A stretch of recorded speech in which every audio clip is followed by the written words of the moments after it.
Hi, welcome on to AFTV Transfer Daily Live. We're doing a live show today, just chilling out. Of course, I was still suffering from 3 days of walking around all the Premier League grounds in London. First of all, I want to thank everybody who donated. You can still donate to this great cause. I'm going to leave the link in the description. But listen, just before I get into the transfer stuff, it was great to see Arsenal get off to a winning start last night, even though, it wasn't the greatest performances in the world. Defensively, attacking wise, it was good, but defensively, it was very, very poor. And I'm going to kind of come to that later on in this show as well when talking about defence. But I wanted to start off with talking about Alex Oxlade-Chamberlain. I thought yesterday played really, really well. Still kind of out of position a bit, but really devastating when you see him going on his runs and really a threat, I think, this season to a lot of defences up and down the land. Now, I'm a bit worried at the moment about this whole situation with Alex Oxlade-Chamberlain. Are we going to be able to keep hold of him? I'm getting worried. I've been hearing rumours that Chelsea are looking to come in maybe even as soon as next week with a big offer for Alex Oxlade-Chamberlain. He's only got 1 year left on his deal. Now, will Arsenal cash in on Alex Oxlade-Chamberlain? And for me, again, I think it would be a terrible move. I think that Arsenal should be looking to hold on to him. He's an excellent player. I know he can be a little bit inconsistent at times, but he's an excellent player. He's a crowd favourite as well. So it will be very negative as far as the fans are concerned. The fans will think to themselves, why have we sold this guy? They'll start pitting him off against Walcott. Oh, we've kept Walcott, we've sold Ox. It would be a very, very bad move by Arsenal. But I'm just getting worried that if the rumours are true and Chelsea come in and pay £35 million for a guy that's got 1 year left on his contract, it'll be another guy that Arsenal will be able to get off the wage bill. Ox is wanting over 100 odd grand a week. Would he go to Chelsea? And I don't know what you guys think about it. You can tell me. I'm looking here on the live chat. What you guys think about it? But for me, it would be totally wrong. So let me know what you think about that. The other thing is as well is yesterday in that game for me highlighted two big problems that I've seen this season in Arsenal. First of all, defence. Now, I know there's a lot of people out there calling for centre halves. Right now, I've said it before. We've got so many centre halves at the club. I personally think it's a matter of those centre halves being more organised. Now, we have to put things into perspective and remember that yesterday there was a lot of centre halves missing. Koscielny was out through suspension. Mustafi was out because he's only just coming back. He had the Confederations Cup. Why he had such a long rest in pre-season, I don't know, but he's just coming back. You got Mertesacker there. You got Gabriel injured, of course.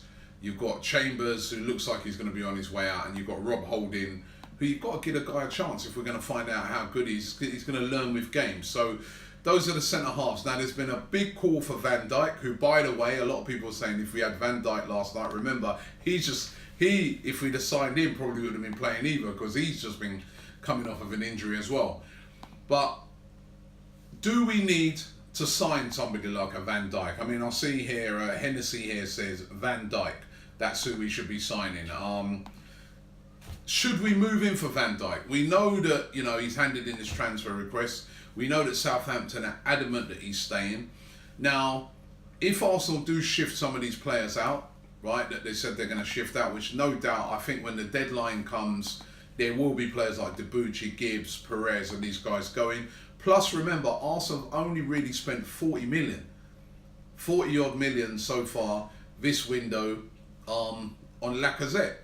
They said that about a £100 million budget, so they've got money. Why not go and get a Virgil van Dijk? Would that be the answer to Arsenal's defence? Van Dijk and Mustafi, or Van Dijk and Koscielny. I don't know what you guys think. But then the other problem for me is holding midfielder. Now, I thought we saw it again last night, that strong, imposing defensive midfielder. I know Coquelin's out, so I know he was missing yesterday, but for me, we're missing that. El Nene, a decent player, he came on, he did all right yesterday, but he's not that imposing guy. He's not that guy that can get back in defence. And I just felt we missed the trick with not maybe moving for Matic. All right, we might not have got him because of the Mourinho connections, but what about a William Carvalho at Sporting Lisbon, who's you know, said to be available? You know, I mean, I was reading yesterday that West Ham are bidding to get William Carvalho, and if West Ham can get William Carvalho, we 100% can get William Carvalho.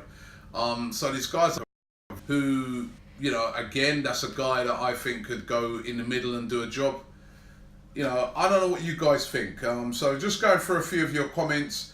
Jonathan Isaac says Nzonzi and Carvalho would be good signings. I've got here. ASAP Rocky says Carvalho sucks, so he's not too confident about Carvalho. But then Adam Ferreira, he says Carvalho, William Carvalho. Black Magic says Nzonzi as well. Jack Devine said we should sign Koulibaly. Again, he hasn't been mentioned a lot this season, but again, another top defender. Lots of you actually calling for Nzonzi.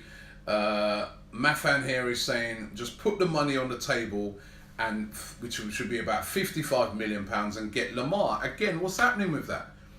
You know, when are we gonna, this Lamar thing, it's obvious that they want big money for Thomas Lamar. If we're gonna get this done, it's gonna have to be a big wad of money on the table to get this deal done. If we're gonna get it done, it's gonna have to be big. Are Arsenal willing to do that? It looks like we've kind of slowed up in the spending. We've got here Alan. He said Theo had no impact yesterday when he came on.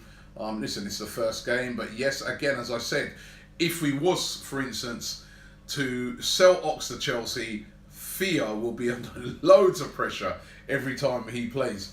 Wow, the comments are moving so fast here. John Marshall says Arsenal need Van Dijk or Kostas Manolas, Seri, Nzonzi or Lamar. Right, so you know he's very hot on that. Hannah Banana says Van Dijk. We need Van Dijk. There's a lot of you saying that we should get Van Dijk. Quite a few of you calling for Koulibaly. So there's a lot of you think we need a defender. Arsenal London is always red says Lamar and Carvalho is what Arsenal need right now. Josh Marshall, Van Dijk. Lots of you calling. So many people here calling for Virgil van Dijk. Tashmio says Casemiro for Real Madrid. I very much doubt they'd sell him. There are rumours that they might be willing to sell him, but I just can't see it.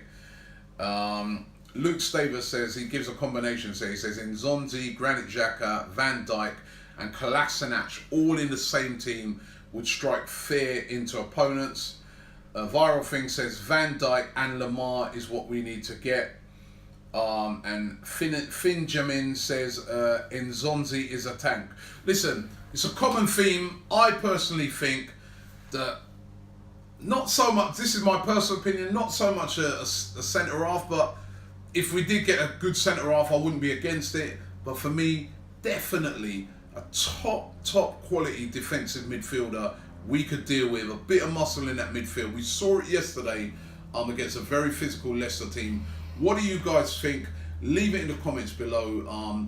Thanks again for sponsoring me, and don't forget to subscribe here to Arsenal Fan TV. We got the best coverage of any football channel throughout this summer and beyond. I'll tell you, all over the football season we're going to be hot. And also, what I'd like you to do as well, we've got a brand new email address where you can send in your videos, right? If you want to comment on the game yesterday, you can send your videos in. What's the website? What's the email address again? AFTVlive@gmail.com. AFTVlive@gmail.com. If you send your videos in, make them no longer than about 10 to 15 seconds. The link's going to be in the description below. It's called AFTV live@gmail.com. As I said, the link will be in Live 10. AFTV Live 10.